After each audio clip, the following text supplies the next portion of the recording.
ಶಿಶುಗಳವಲಕ್ಕಿ ಬೆಲ್ಲದ ಸಂಭ್ರಮವ ನೋಡಿ ಹಸಿವನೊಂದುವನೆ ಹಿರಿಯನು ನಲಿಯದಿಹನೆ ವಿಷಯ ಸಂಸಕ್ತ ಲೋಕವನ್ ಅನಾಸಕ್ತಿಂ ದೊಸೆದು ನೋಳ್ಪನು ಜಾಣ ಮಂಕುತಿಮ್ಮ. ಈ ಕಗ್ಗವು ಜೀವನದ ಸರಳ ಸಂತೋಷ ಮತ್ತು ಅದರ ಹಿನ್ನೆಲೆಯಲ್ಲಿನ ಶ್ರೇಷ್ಠತೆಯನ್ನು ಚಿಂತಿಸಲು ಪ್ರೇರಣೆ ನೀಡುತ್ತದೆ. ಮಕ್ಕಳು ಅವಲಕ್ಕಿ ಬೆಲ್ಲ ಸವಿಯುವುದನ್ನು ಕಂಡು ಹಿರಿಯರು ತಮ್ಮ ಭೂತಕಾಲದ ಆಸೆಗಳನ್ನು ಮರೆತು ಮಕ್ಕಳ ಸಂತೋಷದಲ್ಲಿ ಆನಂದಿಸುತ್ತಾರೆ. ಅನಾಸಕ್ತಿಯಿಂದ ಪ್ರಾಪಂಚಿಕ ಸಂಗತಿಗಳನ್ನು ಪರಿಹರಿಸುವ ಜ್ಞಾನಿಯ ಗುಣವನ್ನು ಇಲ್ಲಿ ಚರ್ಚಿಸಲಾಗಿದೆ.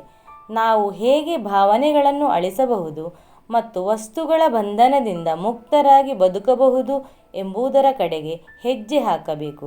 ವಿಷಯಗಳಿಗೆ ಪೂರ್ಣವಾಗಿ ಅಂಟಿಕೊಂಡವ ಲೋಕವನ್ನು ನಿರಾಸಕ್ತಿಯಿಂದ ನೋಡುವವ ಜಾಣ ಎನಿಸುವನು. ಈ ಕಗ್ಗವು ವಿಚಾರ ಸಂಸಕ್ತತೆ ಮತ್ತು ಅಜಾಗರೂಕತೆಯ ಕುರಿತು ಚಿಂತಿಸುತ್ತದೆ ಮತ್ತು ಸಂಪೂರ್ಣ ವಿಶ್ವವನ್ನು ಅನುಭವಿಸುವುದಕ್ಕಿಂತ ಮಕ್ಕಳಿಂದ ಕಲಿತ ತಾತ್ವಿಕ ಜೀವನ ಶೈಲಿಯ ಮಹತ್ವವನ್ನು ಒತ್ತಿ ಹೇಳುತ್ತದೆ. ಇದು ನಮ್ಮ ಜೀವನದ ನಿಜವಾದ ಮೌಲ್ಯಗಳ ಕುರಿತು ನೆನಪಿಸುತ್ತದೆ. ಆಗ ಮಾತ್ರ ನಾವು ಸತ್ಯವನ್ನು ಕಂಡು ಶ್ರೇಷ್ಠ ಜೀವನವನ್ನು ಅನುಭವಿಸಬಹುದು.